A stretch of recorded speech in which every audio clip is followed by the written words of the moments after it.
నేడు AP cabinet భేటీ, ప్రధాని పొదుపు చర్యలపై ప్రధాన చర్చ.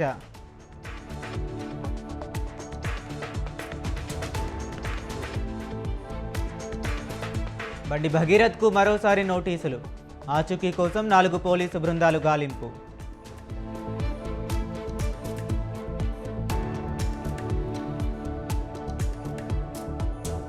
బండి భగీరథ్ కోసం పోలీసుల గాలింపు, బెయిల్ పిటిషన్పై సర్వత్రా ఉత్కంఠ.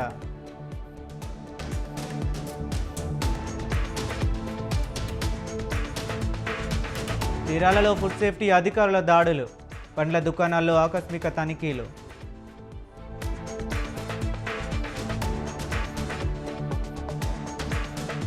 లీటర్ అమూల్ పాలపై ₹2 పెంపు, నేటి నుంచే అమల్లోకి పెరిగిన ధరలు.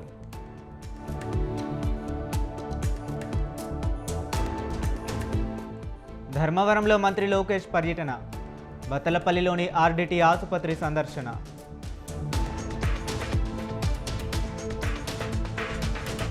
మంగళగిరి క్యాంప్ ఆఫీస్కు పవన్ కళ్యాణ్, ఏపీ కేబినెట్ నేపథ్యంలో పార్టీ నేతలతో చర్చ.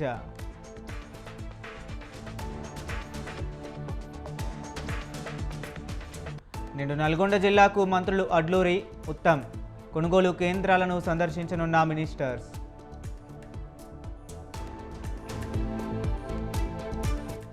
పశ్చిమ గోదావరి జిల్లాలో ఫుడ్ పాయిజన్ కలకలం, మైదాతో చేసిన బజ్జీలు తిని 13 మందికి అస్వస్థత.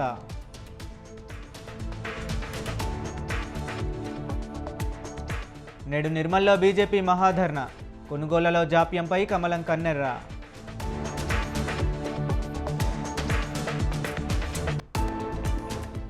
సిబిఐ డైరెక్టర్ పదవీకాలం పొడిగింపు, మరో ఏడాది పొడిగిస్తూ కేంద్రం నిర్ణయం.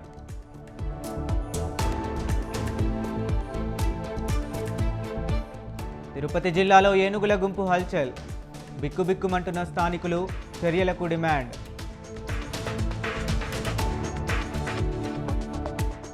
నేడు బ్రిక్స్ విదేశాంగ మంత్రుల సమావేశం, ప్రధాని మోదీని కలవనున్న ఫారిన్ మినిస్టర్స్.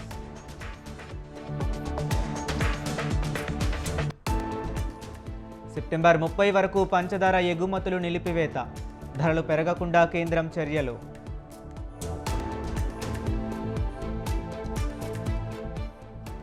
ప్రతికూల వాతావరణంతో పైలట్ల తిప్పలు, శంషాబాద్ విమానాశ్రయానికి వచ్చే విమానాల దారి మళ్లింపు.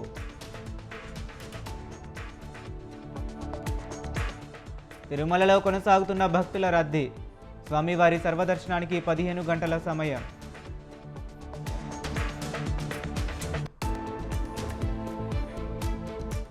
యూపీలో గాలి, వాన బీభత్సం, 101 మంది మృతి, భారీగా ఆస్తి నష్టం.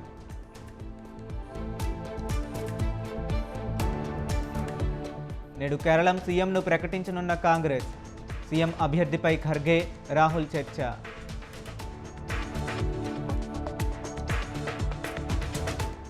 నీట్ను మొత్తానికే రద్దు చేయాలి, కేంద్రానికి సీఎం విజయ్ విజ్ఞప్తి.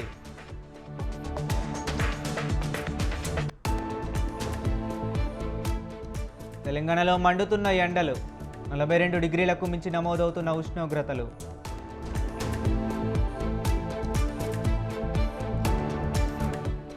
డ్రాగన్ కంట్రీలో ట్రంప్ పర్యటన, పశ్చిమాసియా ఉద్రిక్తతల వేళ కీలక చర్చలు.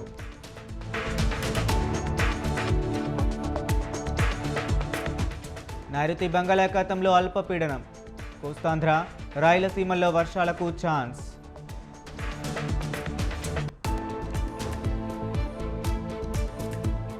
ఇవాళ ఐపీఎల్లో పంజాబ్ వర్సెస్ ముంబై ఫైట్, ధర్మశాలలో రాత్రి 7:30కు మ్యాచ్.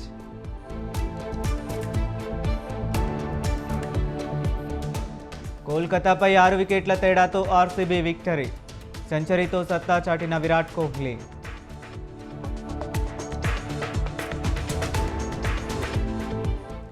లాభాల్లో దేశీయ స్టాక్ మార్కెట్లు, 300 పాయింట్లకు పైగా లాభాల్లో సెన్సెక్స్.